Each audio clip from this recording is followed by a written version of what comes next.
Welcome to the Slow X Archery Podcast. I'm Nikki Haverstock, And I'm Teresa Johnson. and we are going to talk indoor archery today. We have been gone for a little bit, but we're back. And I was like, what do you want to talk about? And I was like, do you have any ideas? And we decided to do indoor archery, especially because we registered for Indoor Nationals Just USA now, just like now. 5 minutes ago. We actually were going to start recording 45 minutes ago, and I was like, "Do you think maybe we should register before we do this?" And Should we so practice what we preach? Should we maybe actually register for a tournament that because by the way, I should just explain to our, thousands of YouTube viewers that this is a heating pad, but it's like a jacket. So if you're one of those people that gets cold in your office, this is like it does your lower back, your middle back, and your neck. which is the neck, like the trap area, is the hardest to get a good heating pad on because Hmm. normally I have to lay flat on the bed. And so I'm a big fan of this. This is a great invention. And for those of you who I'll are listening as a podcast, yes, we are available also as a YouTube. You can see inside my filming recording studio, which is a closet. And so you can see my clothing behind me. Isn't that I was beautiful? gonna say, I feel like that's a fancy hanger. Is that one of those old school satin hanger? It Mhm. is. I It haven't seen is. one of those since my great grandmother's house. Yeah, it's from my great aunties. I inherited Oh, I inherited it. You're supposed to like hang like lingerie and delicate yes. handmade things on it. So Hand what do we washables. if you were like me and totally confused as to why indoor nationals for USA was not listed, I guess they last year you could register on October 2nd. And then this year the dates weren't available until like October 14th, something like that. So, Nikki, I must pause and ask us a question, which is, are we the only people who were truly so excited? Like we were ready to hit refresh at midnight on Yes. October. Remember? You were Yes. like, it fills up really fast. So Yes. I was like, should I stay up till midnight to do it? And then we were texting for like 3 days and it wasn't available. And then I was like, are we the only people in the country that are this charged up about indoor I think nationals? so. I think we are. And I was trying to register for the 2024, which makes sense because we're in 2024, but indoor nationals is going to be happening in 2025. So I was looking using the wrong Yes. link, pulling a real bonehead move. But yeah, they now have the dates up and we registered and I think we're like the 10th people to register. Yes. Every 9 and 10. time slot was open. I don't know if my memory is that most locations do not offer this, but in Albuquerque, you can pick any two times from the whole weekend. So some people fly in and do Saturday morning, Saturday afternoon, and then leave. We will not be doing that. No. Doing four full rounds would kill me. I could literally do it, but could I do it in a way that I was happy with? No, No. no. But Nikki had a great suggestion, which was to do Friday night and Saturday morning, which leaves us maximum hangout and have fun time Hmm. around, plus if either of us are doing any coaching, Yeah. right? Um, so yeah. And then So I'm very excited. more flexible for Teresa to fly in, because it's like Yes. all of that. So we are set. So I guess my question for you is people out there, are you going to be shooting indoor nationals and how do you feel about indoors? Because indoors, I would say for every archer I've known, nine of them prefer outdoors and one of them will Yes. prefer indoors. Do you think that's about right? Oh, I do. And interestingly, so when we did the Indoor World Cup final, no, I'm sorry, it was one of the last Indoor World Championships, which they no longer do, right? So there was the World Archery Indoor Championships. And we hosted it in the US in Vegas in conjunction with the Vegas shoot in Yes. 2011. And on the US team, we had a woman whose name I'm going to get wrong. For some reason I think she was a Brandy. It was not Brandy Granette. It was I can picture her face. I cannot remember her name. She was lovely. I will go back and find her name. But anyway, she I remember saying to her like, "Hey, I've like never met you before." And I was like working at a lot of tournaments back then and kind of knew most people on our side of target archery in the United States, meaning on the recurve side. And she said that she only shot indoor. That was like her thing. She did not do outdoor archery. She did not shoot 70 meters. She didn't like it. Indoor was her thing. And she was a heck of an indoor shooter. She was really, really good.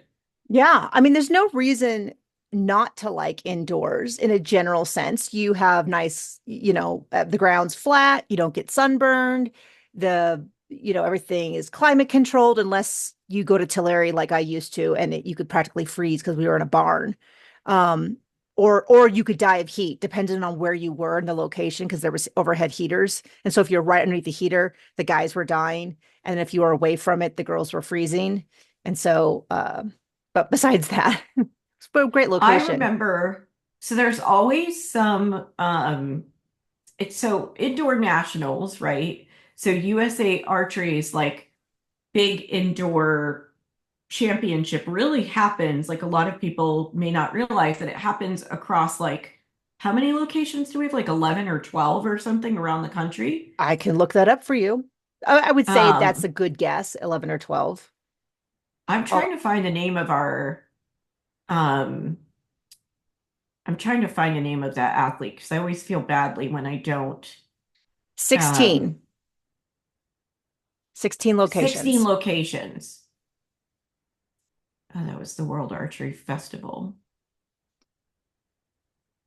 Well, I shouldn't say that. There's actually 15 locations because Chula Vista is on the list twice.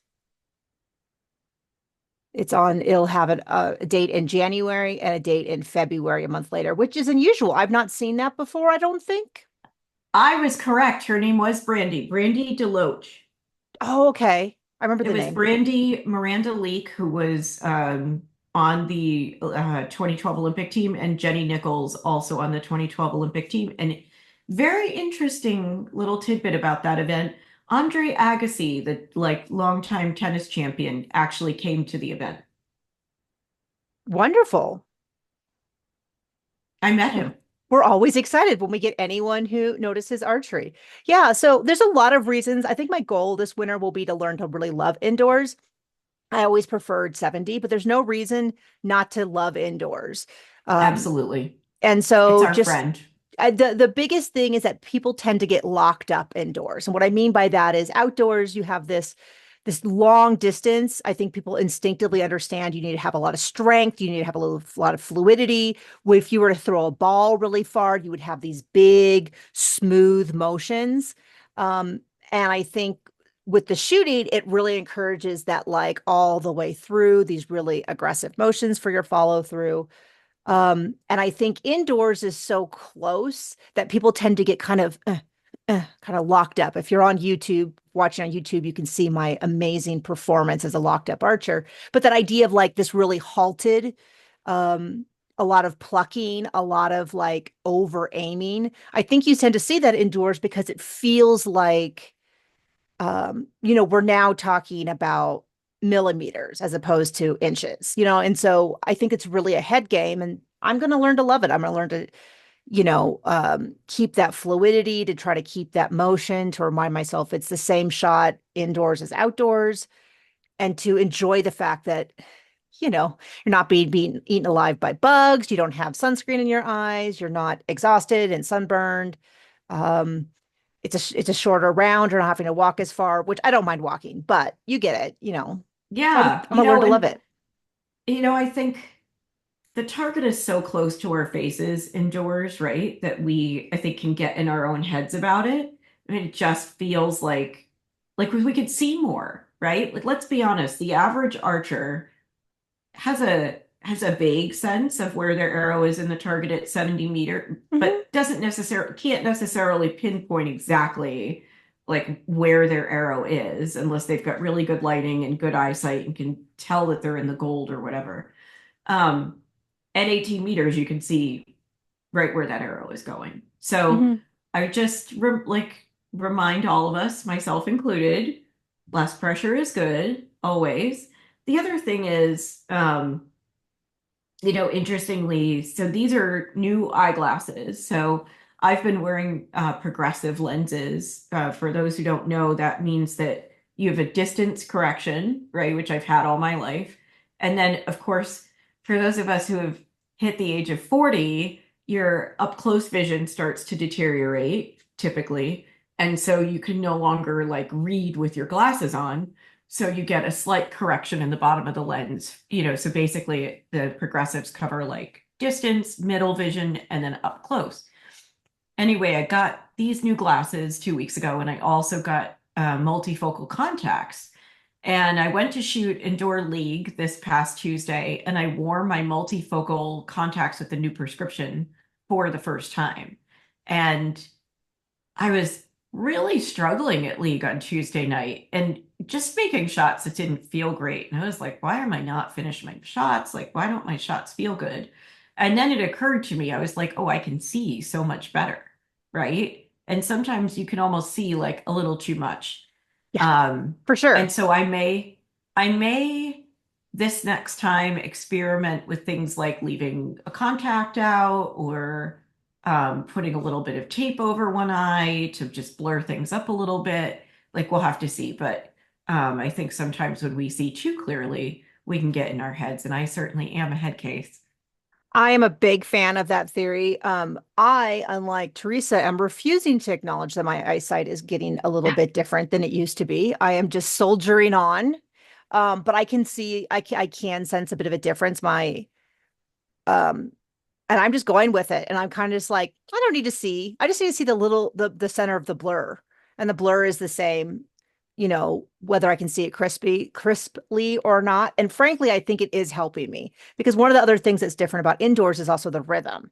So it's really easy for people to stop their follow through because the arrow hits almost as soon as the arrow hits before my release is done. Outdoors, I can finish my whole follow through and then it hits versus indoors, it's like clunk, clunk. And it's easy to start thinking, well, why am I bothering to do the follow through if the arrow's already at the target? And of course, the reason you do the follow through is because it the change happens from before the release. And so the follow through is just evidence of what was happening at the moment of release. And so if you're not having a follow through, it means something at the moment of release has shifted, just to give a little lecture. But yeah, I mean, I've always wondered because I've heard many, many stories about archers who had really bad vision, who shot amazing scores. And so I was like, well, maybe one day I'll find out. And I have now reached that age. Don't worry, I am safe to drive. It's just not, it's just, Yeah, you did just say you were going to pick me up from the airport in Albuquerque. So yeah, I can see you just got to stay between the lines, right? That's all you really need to be able to see. that's all you need to do. No, No, I'm Nikki and I are like two anxious little old ladies. So while I was booking my flights, I immediately was like, wait, stop. I need to see and make sure that these are both big planes that I'm going on because I don't fly on tiny planes.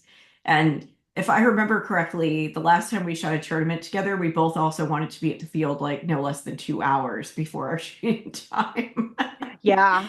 I'm weird about parking. And that is, I mean, that is if we're gonna start talking about tournament stuff, that is some consideration. So for some Yeah. people, I would encourage you to get to a tournament as early as you feel like you need to. Karen Scavato, who was we used to joke that she wanted to be there before the sun rose, and was only slightly a joke. She was, um, I traveled with the group, but I wasn't nearly, it wasn't because of some great skill level. And we would get there super early and she'd get everything set up and she'd sit down and there'd be two other people, like not even all the staff would be there, but that was what made her comfortable. So things like understanding where the parking is, um, the first time I did indoor nationals at Albuquerque, I called Teresa up because I was so early that no one was outside. So I didn't know where it was.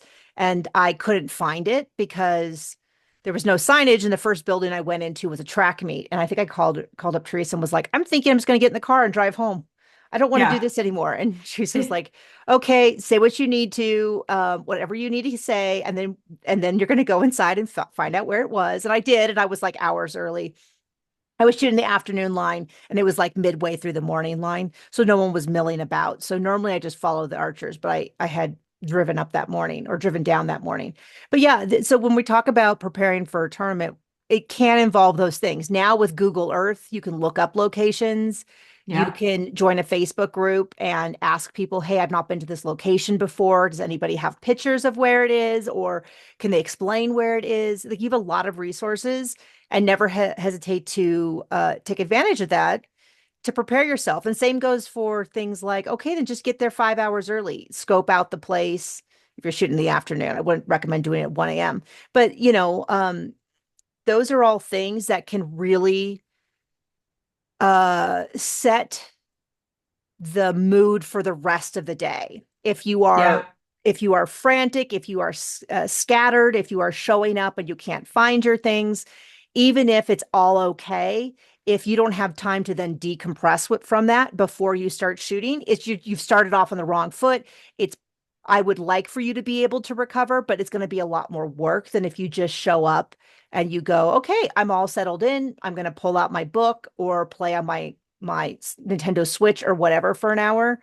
Just do what you need to. What are your Yeah. thoughts? Oh, I totally agree. And in fact, one of the things, it was like kind of a rookie lesson that I learned when I started shooting. When I switched from compound to recurve, it was 2008 was my first indoor nationals um, on a recurve. And we'll never forget it. The first day I went out and I shot a new personal best, which at the time was a 541, right? Yay. And I was very, very pleased with that score. It was much higher than I typically was shooting in practice. Or maybe it was like it was near my high practice score. I think that's what it was, but way higher than I normally would shoot in a tournament. So that night, of course, I got in my head about it, right? Because I did the thing that every like rookie archer does, which is that you chase your great score from the first Right. day and you get yourself all I'll fix that arrow in the third end. I'll be more careful with the fourth end, and so I'll actually get a five. What was it? 50. 550. Yeah. Yeah, exactly. Yeah, I made myself very, very anxious. Hmm. And I was rushed. I didn't sleep well that night because I was so anxious, because I wasn't comfortable with the level of success that I had had that day, right? That was discomfort with my level of success. And so the next day I was exhausted and I was rushed getting into the gymnasium where they were having indoor nationals. That was Andover, Massachusetts back then. And I was so rushed that I didn't notice that in my bow case, my clicker had moved. Mm, And so I got up to practice and I couldn't get through the clicker. Of course, I couldn't get through the clicker because it was like more than a half inch back from where it right, normally right. was. And I didn't see it. And so I panicked. I thought, oh my gosh, this is target panic. And I spun out so quickly and I shot something like 30 points below my score. I didn't even realize that the clicker was in Which the wrong place until frankly probably is not like, that bad for spitting out. I mean, no, I was a real head case back then. I still am, but not like that. About other things. But anyway, I would just encourage everybody to like have a really good routine of like checking your equipment. Like one of the things that taught me to do, and I know this is going to sound over the top, but I do it before I pack my bow to travel to a tournament. I actually will typically take pictures of where things are. Like, what should my plunger look like? What should my arrow rest look like? What should my sight, like, make sure my sight is marked so I know where to put it on the bar, right? I mhm, mark my yeah. clicker and I take a picture of it so that if I'm ever feeling really stressed, I have those images to go back to and say, wait, this is what my bow looks like when it's set up. I know I'm really emotional and freaked out about this tournament right now. Not that you should be freaked out, but let's be honest. I took how many years, like mostly off shooting, right? And have Hmm. recently been going back. And the first night that I went to league, which was like 4 weeks ago, I'm shooting an indoor league now. Um, I had to put a knocking point on my string and like for a minute had a moment of panic that I was like, oh my gosh, like what's the correct measurement to start at? And I know that. Like how Yeah. many hundreds and hundreds of bows have I set up over the years? But I just was so that's it goes back to your point about preparation, you know, just over preparation buys you a lot of peace. I guess that's what I'm trying to say. Yeah.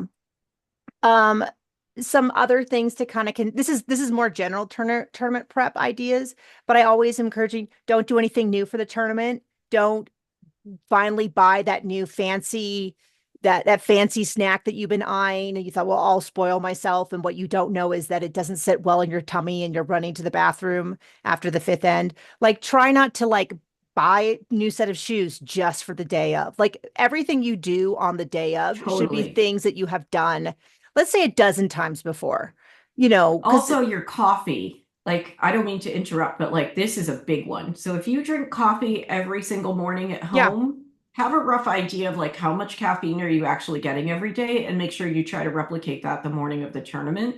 That is yeah, not the time to stop caffeinating. Like, you've yeah. either got to get that done a month before your tournament, or you're not doing it at all, because otherwise, you're going to be headachy and you're going to be stressed, and it's going to be a hard day on the line for you. Absolutely. Absolutely. I had actually a couple years ago I got off of caffeine because I did realize like if I don't have it, I get terribly sick. And I was like, well, I don't want we need to finish, we need to get rid of that. And then I was on half calf for a while. And then I'm like, but what if I'm traveling and I can't get Yeah. access to this exact mix that I have? And so I just got off it altogether because I didn't, that was my choice. But it's kind of that idea of like you want to make sure that the things that you have every day are available. Um, if you don't normally spend the entire morning eating trail mix and beef jerky, I wouldn't recommend that you do that at a tournament, which is so common. We see it all the time. People never have Gatorade. They never, and all of a sudden they're like, my hands are swollen up like little sausages. I can't get off the string the normally the way I would. And I'm like, do you normally have a half a cup of sodium every morning? Because if not, that's going to mess you up. Now, indoors is a little bit different, but it's the same idea of trying to wear the shoes you wear the outfits you wear the clothing you wear. Check the dress code so that you don't get there and they're like, oh, sorry, your shirt has the F word across the front. We don't allow that. And you're like, but I didn't bring another shirt. You're borrowing from someone. Um, to just make sure that when you're there, you're doing what you've already done. So that's kind of my next Nikki, point. that reminds me that we have not, well, you've shot tournaments. I have not shot a sanctioned USA archery event since we went to Arizona Cup in 2016. That's a And I think that no, I did it in wait. 19. I did one day of indoor nationals in 2017, one day, and then I Is when stopped you because I got wasn't sick, feeling right? well. That was when I got sick. Yeah. So, and like by got sick, I mean I was diagnosed with Crohn's disease that year for people who don't know, and it took me a couple of years of treatments to kind of get that figured out. I'm fine now, but that year I wasn't feeling great at all. Now, one thing that has changed since then, and this is why it's such a good point, what you just said about like looking at the rules, right? Is there are some rules that have changed. For example, the dress code has changed Yeah. substantially since. So like if I didn't know better, I would be thinking I need to make sure I buy like three pairs of khaki pants, right? But apparently now you can wear, don't let me say this wrong, but I think we can wear jeans to tournaments, correct? I will double check. It feels sacrilegious to It does say feel that, sacrilegious. but You I know, do some of think that is us correct. But it can't some have of holes in us it. they can't have holes in it. Um, so which is interesting because when you talk about the footwear and the clothing, like when I go to league each week, I'm typically wearing jeans, a graphic t-shirt, and Converse. And that's most commonly what I shoot in. That's what I most commonly wear in life. Um, so yeah, I think that's a good idea not to change things. And then so we talked about like if you, for example, know that you got to get your eyes checked, do that now. Do that early in the season. Don't do Yeah. it right Yeah. before the nationals. Get a whole likewise about your equipment. So I would just encourage you, like, for example, I'm still on my outdoor setup, which is to say I haven't changed to indoor arrows in probably 7 or 8 years. And so I would always just shoot my X10s indoors. If Mhm. I'm not planning to do that for indoor season, which I don't think I am because I've been actually cracking my X10s. Um, I've cracked like three of them. Don't get excited. It's not from spectacular shooting. It's from a lot of blank bail. Just hitting my own arrows at close distance. Um, but anyway, I've cracked a couple shafts and I'm down some arrows. So I know that for indoors, I'm not going to be shooting those X10s. Well, the time for me to get those indoor arrows like done, fletched and figured out, tuned is now. It's not, Yeah, we're it's gonna not we're January. it's not January or February because, as we're about to talk about, we have a few big tournaments coming up. Um, if you are newer to archery and you're thinking, well, how do I try some tournaments? I would certainly recommend, the first thing I would do, I did check this, and the Archery 360 website is there where you can go put in your zip code, and their store locator will direct you to an archery shop near you. You can call your local shop and just ask, right? Even if it's not a sanctioned tournament. So, for example, in Connecticut, Hall's Arrow has what they call a warm up tournament. It's the first Sunday of every month, all indoor season, so November through April, maybe March. But anyway, it's a 450 round, and they do a morning line and an afternoon line. And it's a great way to get ready for the indoor season. It's not the same format as indoor nationals, but it's a great reintroduction to shooting in a crowded space, lots of people around, and a little bit of pressure. So the point is that if you go on the USA Archery website, look for sanctioned events, you'll probably find your state championships and things like that. But if you just want the practice of, I bet in an area with a decent number of archery clubs and archery shops, like here in New England, you could probably find, I would venture to say, 2 to 3 tournaments a month to shoot if during indoor season. If you really wanted to, drive between all the little New England states, you could probably be shooting almost every weekend. So check your state association website, check with your local archery shops, check USA Archery's website, check the NFAA website and see if there are NFAA rounds being shot near you.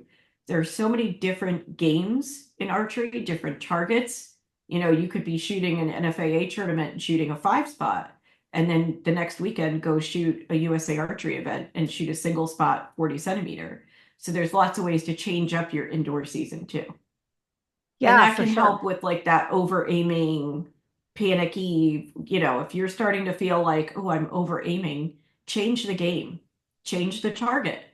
And one like great last piece of advice that Butch Johnson always told me and his students, a favorite thing that he would do when he caught himself over aiming in practice too much and it was starting to interfere with his shot process, he would deliberately set his sight too high or too low to hit the middle so that he had the practice of aiming at 18 meters without the pressure of knowing where his arrows were going.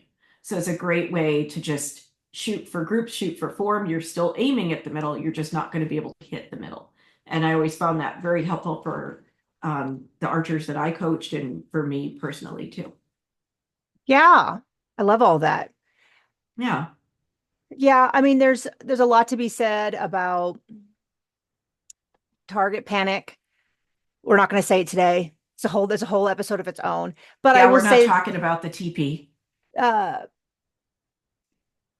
it's easy when you can get in a lot of arrows to start getting sort of a little off track, a little tenser and a little tenser and a little tenser each arrow until you end up in territory where you're like, this does not feel good.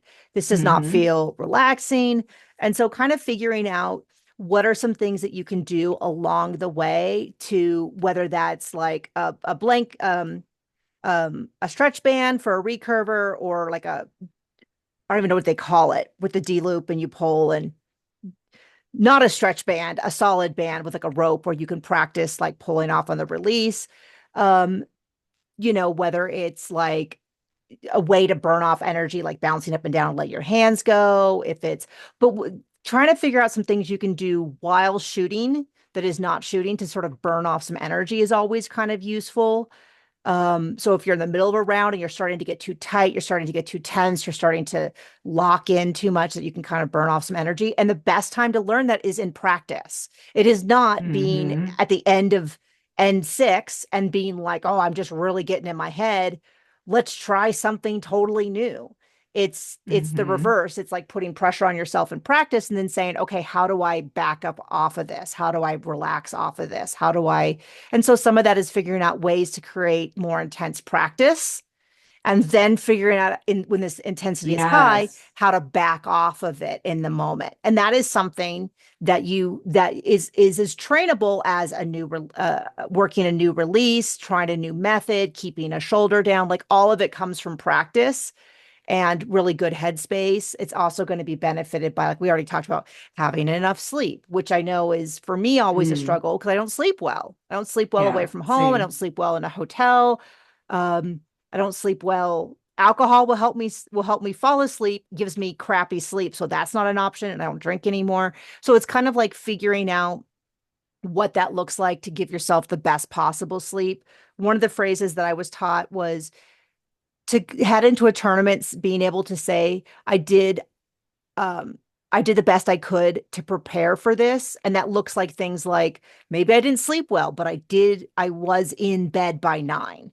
Yeah, maybe I Yeah. flipped and flopped until 10 and maybe I woke up at 4 and laid there in bed, but I couldn't control that part. What I could control was that I was in bed. I wasn't hanging out at the bar. I wasn't up late goofing off on my phone. And so I can say I might not have gotten to sleep, but I got my body in there. Like I got to the restaurant that had, a good amount of protein and all that. Maybe it's not sitting in my stomach very well, but once again, that's beyond my control. So starting to realize the difference between did I do the things that were within my control, within reason, because no one is perfect. Um, and then being able to sit in tournament and say, well, I did the best that I could to prepare for this so I can at least take comfort in that. And starting to kind of do the things, figure out the things that are going to make you feel that when you step up to the line, you're not sitting there going, man, I wish I had gotten up a half an hour earlier so I could have had breakfast instead of having a Slim Jim and a Slurpee. Oh, I wish we had gotten here a little bit sooner so that I could have checked over my entire bow rather than I know. And what's funny is I know that we sound like old coaches, which is what we are. I mean, that's what's We are. we've been coaches for decades, but we sound like it because we're saying things like, "Did you get a Don't good say seat? decades. Did Do you you know that? Oh, go ahead. go? No, you I go was just on." going to say, so I'm going to just tell this briefly, and then I want to talk about we should talk about the tournaments that are of the bigger Yes. tournaments that are coming up too.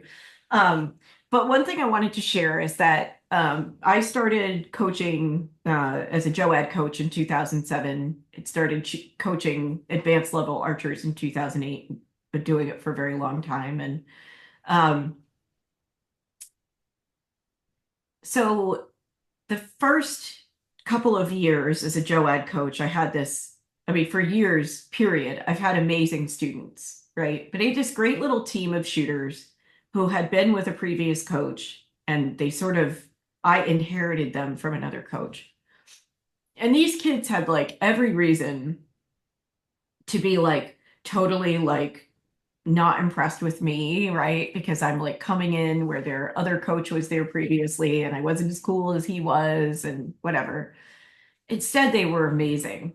And a few of those kids who I still think of as kids are not kids. None of them are kids anymore, right? So one of them got married. I photographed her wedding a couple of years ago. Um, one of them has worked as the videographer in my wedding photography business for like 6 years now. And another one I just recently reconnected with and started shooting with again. He shoots the league that I shoot. So a few weeks ago, one of them decided to have like a little JOAD reunion, and they called it "Let's Shoot League Like It's 2008." And everybody brought Oh, their bows, and most of them had not shot in like 8 or 10 years. They all still had it. They all like picked up their bows like they had been practicing right along. It was like so gratifying to see it. And they've all remained part of my life in different ways, which has been such a great thing. Like now they're friends. And do you know, Nikki, speaking of old lady coaches, that careful what you say I next.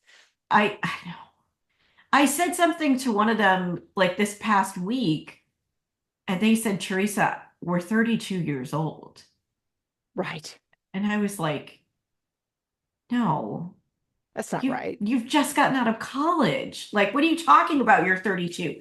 Like when I met all these kids, they were like 16 or 17. They were 17 Right. and And now they're they're now 32. older than you were. Yeah, they are older than I was when I met them, which is wild. Yeah. A lot of my And archery students are the same. They're older now than I was when I started working with them. And it's really weird because they still look so young to me. they do. It's like that super commercial where like they're handing the keys to the teenager in the Yes. car and suddenly she's like 3 years old. Right. That is probably how I will always, meaning I will always be very protective of them and supportive of them, and they can do no wrong in my eyes, right? Because like they're my kids. But it was a wonderful thing to see. And it was like the best way to come back to indoor archery is to see them now coming to Tuesday Night League with me. And that's an amazing feeling. So It's been fun. great. It's been It's so so fun. fun. So And speaking of it, let's bring the fun back into archery. Like, remember when yes. going to a tournament was really fun instead of stressful? And, you know, I've had a real shift Hmm. in the past couple years. The last time I shot, I believe, was 2019, and it was in Albuquerque at a tournament. I think I shot half of the league in 2020. And Hmm. then, some stuff happened. And I think it's the last time I've really shot with other people, but I think I've had a real shift in my attitude over the past couple years. I would like that to be reflected in score. We'll see. We'll see if that actually makes a difference when I'm shooting. But especially over the past couple years, getting a real handle on the idea of perfectionism, which many people struggle with in life in general. Perfectionism, I'd rather not do it at all than do it wrong or make mistakes or hold yourself to this critically high standard, but then also balancing it with I still want to do my best, and how to stay in that space without slipping into perfectionism is a really difficult thing. And so that's something I'm hoping to bring into the new season. Yeah. And I hope that's reflected in my behavior at Albuquerque. So that's my two goals for this season for going into this, because we signed up. We're We're going. going I'm in getting on a plane, you guys, and doing this. because I really wanted to spend time with Nikki first and Hmm. foremost. And Albuquerque is a super fun town, so we're gonna it's have a fun fun. town. We're gonna go hang out. Um, Over this past year, I started to realize how much it meant to me to spend time with friends. And if you're able to do it, like I know that when we make archery friends, like our friends through archery, it gets hard to see each other because frequently our friends live in other places, right? Right. Like our friends are not always the people that live 10 minutes or 20 minutes away. Um, so Nikki and I have been besties separated by what, like 14 states or something. Yeah, Like we crazy. went years without seeing each other. And this past year, especially after, Butch's passing, has really taught me that the people who surround you with love and the people who show up for you are the people that you should make time to see, even when there isn't a tournament, if you can, meet even on Zoom, right? We can't all afford to fly all the time, but we certainly can afford to get on a Zoom call or a Google Meet. And Yeah. so just making time to hang out together is important. Um, but I didn't realize the importance of it nearly as much until this past year, and now I'm really like making that effort. Um, so Nikki, you should not be surprised if you get really tired of me in the coming year because I'm just going to come camp out at your house sometime next year. Yeah, it'd be great. Yeah, it will Yeah. be. And speaking of which, so Let's look at the speaking of, schedule. let's look at the schedule because in addition to whatever's happening for you locally in archery, we've got a bunch of bigger tournaments that we want to talk about. And even though we say bigger tournaments, you can come and participate in these tournaments no matter what your level of shooting expertise or experience is. That's the great thing about archery, that there are, championship divisions, and then there are like flights or just regular senior divisions. So I just want to encourage, or use divisions for that matter. I just want to encourage all of our listeners out there, that especially if you're within driving distance of one of these bigger events that we're about to talk about, consider going to them, even as just to observe, like even if you get a chance, because at many of these events, some of the world's best shooters will be in attendance. And so even if it's just a chance to watch some of the best archers compete, you can learn. I mean, I learned so much from spending all those years on the line as a photographer and Mhm. managing media for, USA Archery and World Archery. And be able to chat with Um, people, like even when we yeah, had Butch's celebration of life. yes, We'd sit around and we'd have conversations with people that I've known for decades that I had never known about because it's just never been there was never the opportunity to bring up, oh, this is how I approach tuning, or this is a trick I learned here, or um, one of the neatest things was just being able to be out there at the target mats and shoot with people and just they make offhand comments and be like, wow, yeah, that was worth the whole trip, just for that. I would pay $1,000 just for that one tip. And it's not that they're withholding it. It's just they don't think about it. If they've been shooting for right. 50 years, they can't share all their knowledge at once. And so you get a lot just from meeting people and making connections and having an opportunity for them to share stuff based on what's happening. Like, oh, I saw that happen at this time and this is what happened and this is how it helped, that kind of thing. Yeah, I totally agree with you. And um, so I would love to start with one of my personal favorite tournaments for the indoor season, and that's the Lancaster Archery Classic, which is January 23rd to the 26th of this coming year. So for those of you who don't know, Lancaster Archery Supply is like, I would argue the largest, like one of the coolest, I mean, certainly the coolest archery pro shop I've ever been to. It's like Christmas. I mean, when you go there, right? All of us have probably experienced going and buying, especially if you're a woman or if you're a shorter draw archer, Yep. going into like someone's garage and ordering a bow, right? And sight unseen, especially when I was a compound shooter, I can't tell you how many times I ordered bows sight unseen and spent a lot of money on them and hoped that I would like them when I got them. And going to Lancaster Archery Supply is a completely different experience because they have bows on the shelf, bows in stock, accessories. You can try things. They have like all their tech experts there to help. And of course, you can also do this virtually by ordering through their website or on the phone. So anyway, they have been like a force in archery for many, many, many years. The Koffold family, which includes Casey Koffold, who's Hmm. our Olympic Olympian medalist, and a medalist. Olympic Yes. medalist. Yeah. And so anyway, what's really cool is that they started hosting several years ago the Lancaster Archery Classic, and this has become one of the biggest indoor shoots, I would argue, in the world because we see some of the world's best indoor shooters coming to this one, right?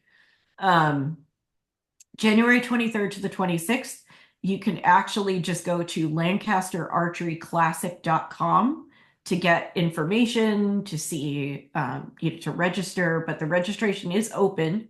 And it also looks like they have maybe a sub tournament or separate tournament, I'm not sure. But it's the 2025 Easton Youth and Collegiate registration that's also available on their website. So I'd go check that out. I had the pleasure and honor of of being one of the commentators for that shoot in 2017 and 2018, and it was just such a great experience. So I really encourage everybody, whether you shoot compound or recurve, um, go check that one out. It's a good one. Yeah. Vegas. Oh my gosh, Vegas. Vegas is Okay, always a super Nikki, fun one. What? tell me like three of your favorite things about the Vegas shoot. I love that they almost every company is there. So it's a really great Yes. opportunity to, if you don't, like, I very seldom have lived near an archery store that carried recurve stuff. So when I have Yeah. lived near places that, like right now, I do live near an archery store and they're great, but they do not have a lot of recurve supplies. And so being able to put your hands on something, feel the grips, things like that. So that is one of the most amazing parts of the Vegas is being able to see all the vendors there. Another great part is being able to watch world-class archers in every single Yeah. division. So the I have always shot flights. I'm a flight shooter. I am not a championship level shooter. That's Me not just me neither. being modest. That's me being realistic. But you can go and watch the championship levels, and you can see Olympians. You can see world-class compound shooters. Of course the big show, the shooting off for the money is always has a level of suspense that's up there with the Olympics. I'm not going to say it's bigger than the Olympics. It's certainly not, but it is a big deal. I've never gone to the Olympics to watch them shoot, so this is my version of being able to see that high level of shooting.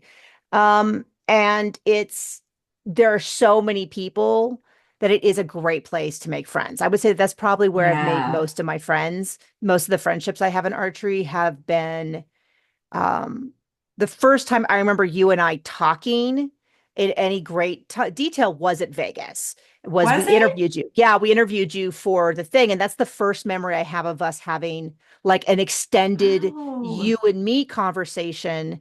I know that we have encountered each other many, many, many times before that, but it was like after Oh, that, yeah, yeah, yeah. I think I do remember remember this we now. interviewed you for you were working for USA Archery, I believe, at the time. And were you working for World Archery? Like it was like We the, did the fan reporter that weekend for yes, World yeah, Archery. archery fan We weren't really reporter. working for them, but we were doing the fan. You're And that's kind also of where I working met for them. Chef and a bunch of other people. But yeah, Vegas is Shout where out a to lot of Chef. those big, huge friendships, especially international friendships, because they come over from other countries. You have a lot more free time than you do at any other tournament because you Oh only my shoot gosh, so much free 30 time. arrows and practice rounds.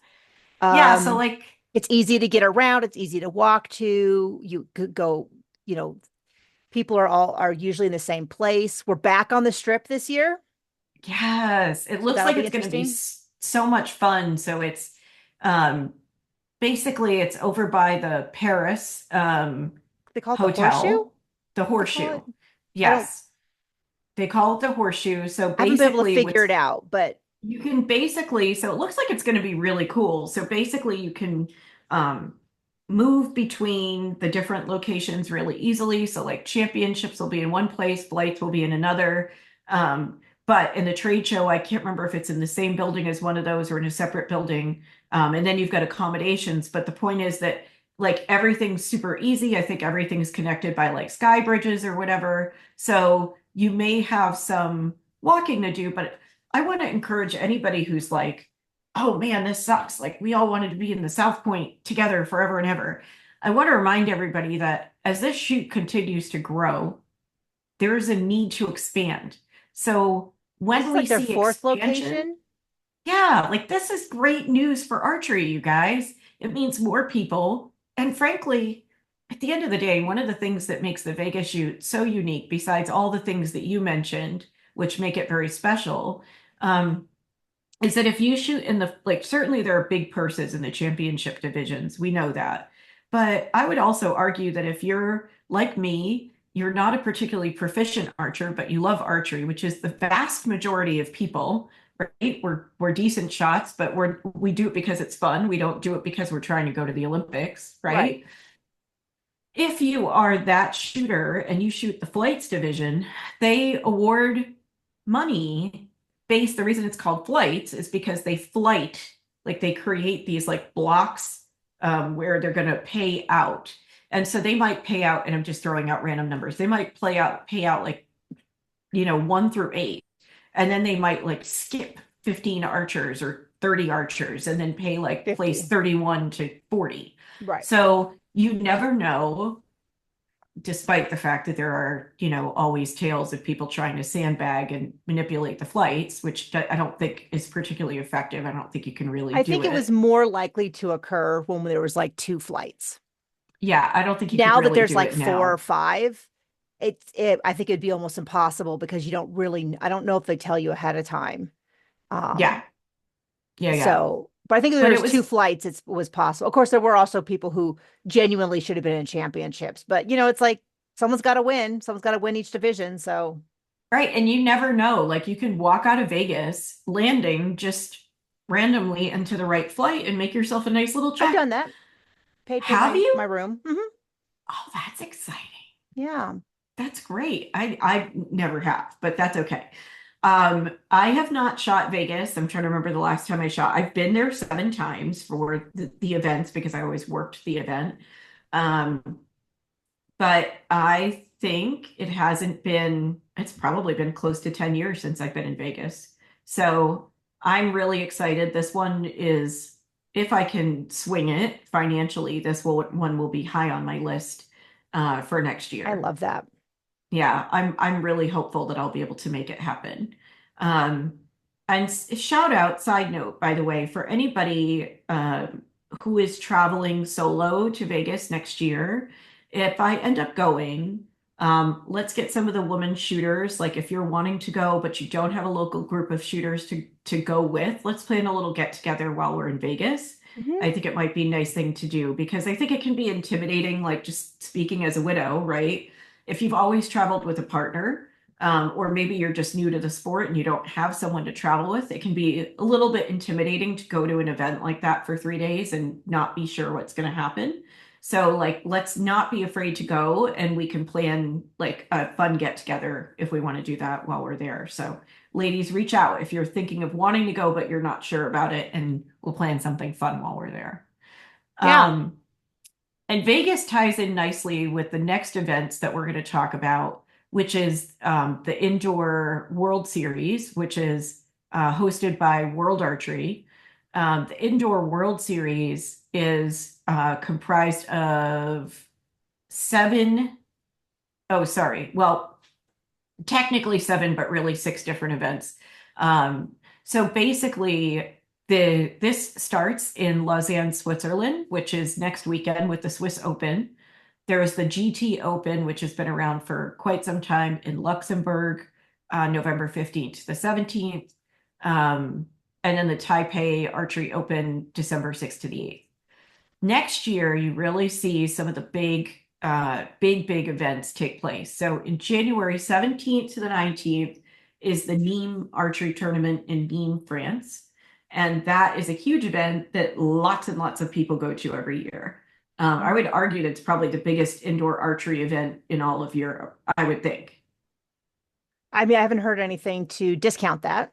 Yeah, yeah. So there's Nîmes, and then new there this year is one in Chicago, which is really interesting to me. That's like a city I've always wanted to visit. I absolutely will not be able to work that tournament in next year, but maybe in the future we could do that.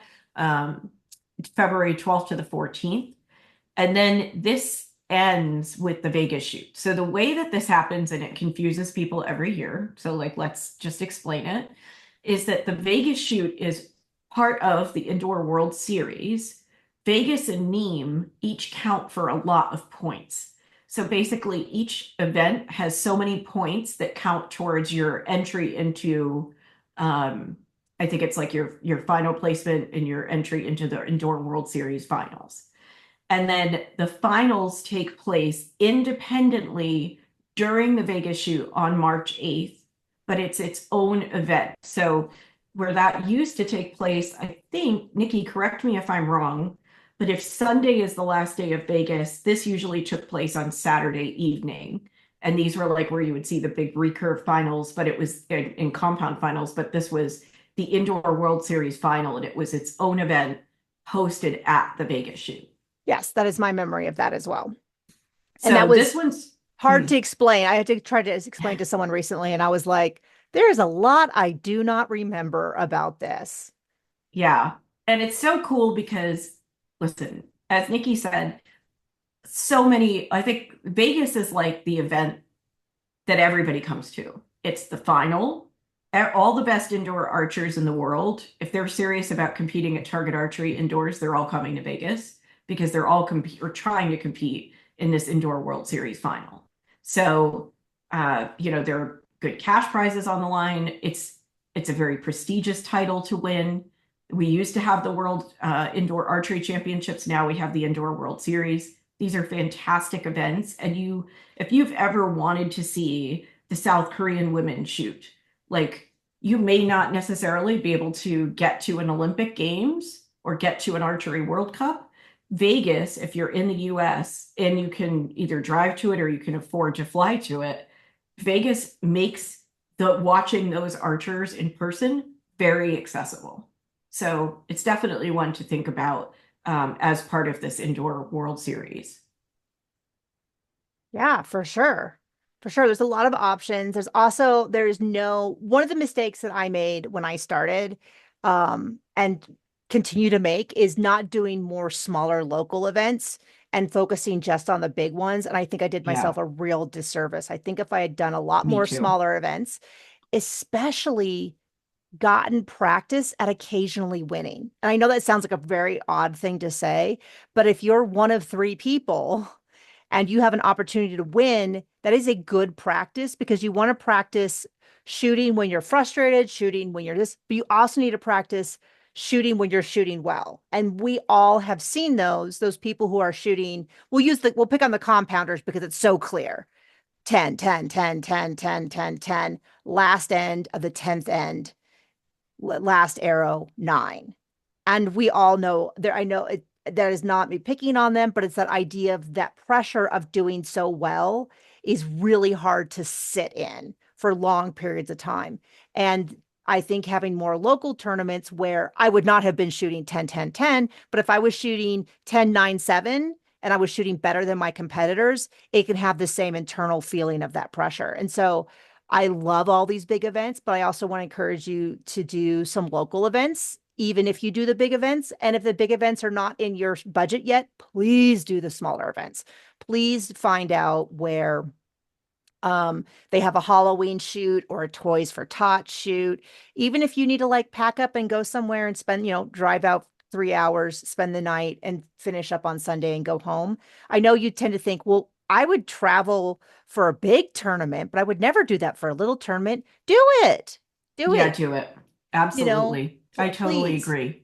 I was just looking, so like as a perfect example, if you're an archer in New England, if you go to massarchery.org, massarchery.org, that's the Massachusetts State Archery Association of Massachusetts, or we call it SAM. And on the SAM website, you've got all the just the close local events. So you've got Connecticut and Rhode Island, and it looks like it's just one of Connecticut's events are listed, and then or Connecticut and Massachusetts, excuse me. I'm over caffeinated right now.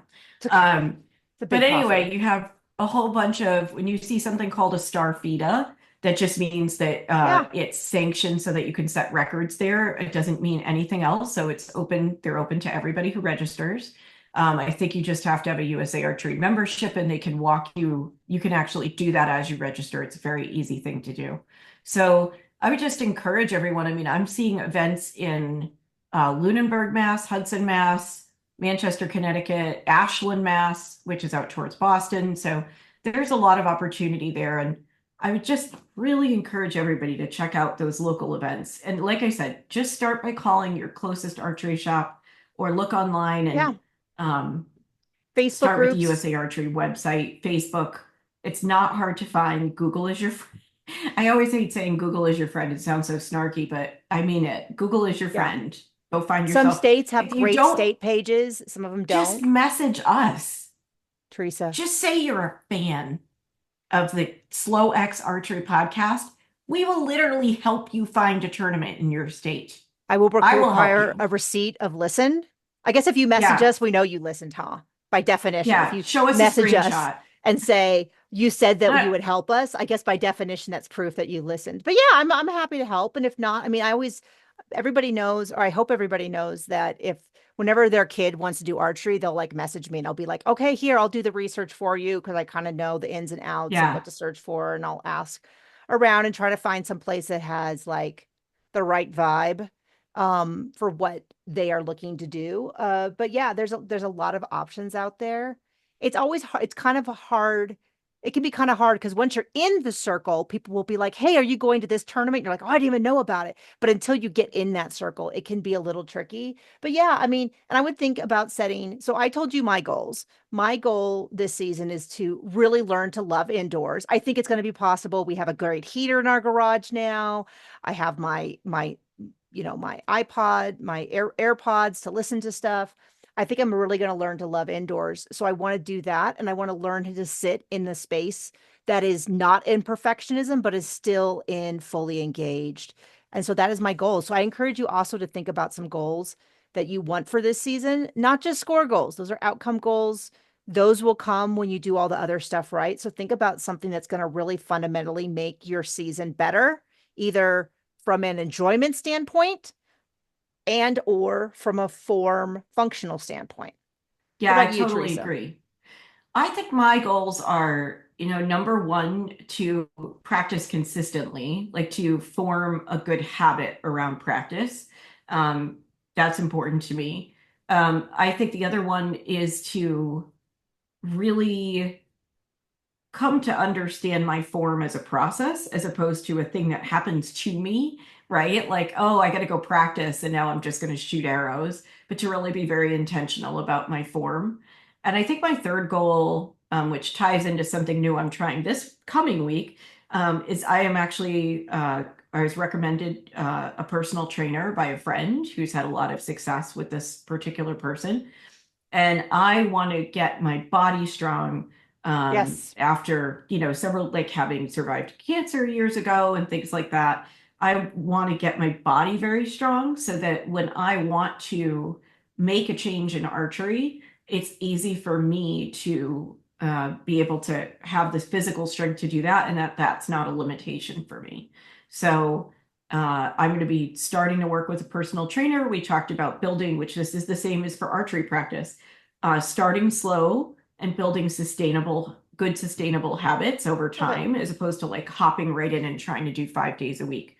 So like I would just encourage all of you, find an accountability buddy. This has worked really well for Nikki and I for many, many years. Um, Find an accountability partner, find a virtual practice partner. Like your practice partner doesn't have to be able to go to the range with you. Yeah. You can practice, on FaceTime together or Zoom.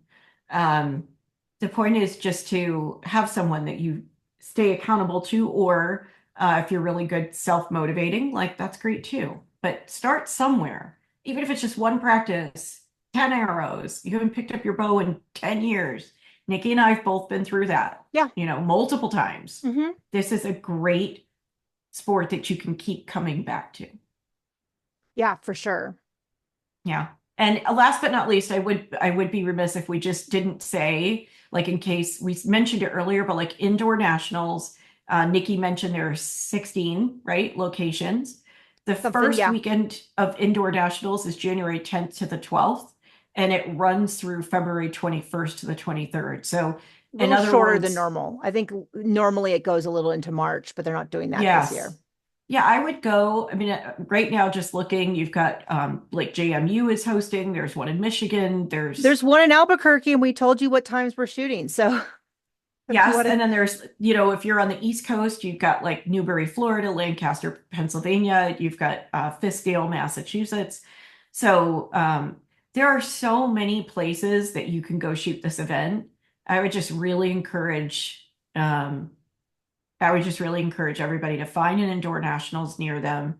Go register for it. It's a great event. There's also the JOAD Indoor Nationals. If you only want to do the youth event, like, right, like if you're a youth archer, you actually have the opportunity to shoot 3 days of this tournament and do the JOAD Indoor Nationals and get ranked for that, and shoot the indoor nationals in the youth event, in the youth division. So the point is, there's a division for everybody. There's a division for every type of bow. There's a division for every, level of physical ability. And I would just really encourage everybody to get out there and try a nationals event or one of these big events that we've mentioned. Even if you just go as a spectator for your first year, if you have one near you, these are all over the country. Go check out some of these bigger events and see if you can either shoot it or aspire to do that the following year. yeah, love it. Thank you so much for joining us today. Yeah, thanks. You yeah, there you go. Okay, I do think I have an idea, Nikki, before we go. I have an Okay. idea for someone to, I've been coming up with ideas for folks to interview. And so I'm hopeful that when we see you guys again, it's going to be with another person. Not that you're Okay. tired of Nikki and I, but we'll This give is you a little news to me. I'm variety. so excited. Well, it's not fully news to me. We've discussed this before, but I didn't know that Yeah, we've this discussed this one. before. We So actually yeah, haven't done anything with it. Okay. so there you All go. right, you guys, go shoot your bows. Bye. Bye.